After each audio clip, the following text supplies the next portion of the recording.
In today's video, I'm going to teach you how to format a quote in Substack. Whether you're sharing an insightful remark from a famous author or a thought-provoking statement from your latest interview, knowing how to format quotes properly enhances the readability and aesthetic appeal of your post. Let's dive into the process step by step to ensure clarity and simplicity. First, navigate to your Substack homepage.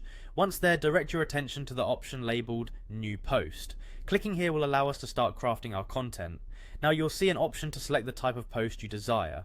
Choose text post, which is the ideal format for adding quotes and other textual elements. With your text editor open, let's begin by giving your post a title. Consider something engaging that reflects the content or theme of your post. Titles are pivotal as they entice readers to click and read further. Once you've decided on a title, it's time to add a subtitle. Subtitles are optional but beneficial as they provide additional context or a teaser of what's to come in your post. Next, it's time to type in your quote. Think about the quote you'd like to use, consider its relevance and the impact it will have on your readers.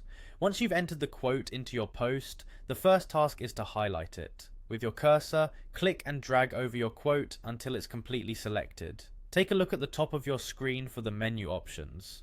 Locate the Insert Quote button. Clicking this will reveal two options, Block Quote and Pull Quote. Let's start with the block quote first. Click on Block Quote to give your quote a distinct indented format, setting it apart from the rest of your text.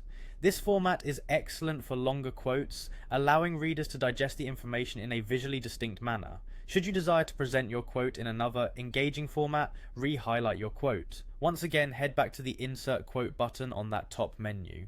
This time click on Pull Quote, a style that often showcases the quote prominently, drawing the reader's attention to it like a spotlight. Pull quotes are fantastic for highlighting particularly striking phrases or statements, serving as a teaser or emphasis point within your article.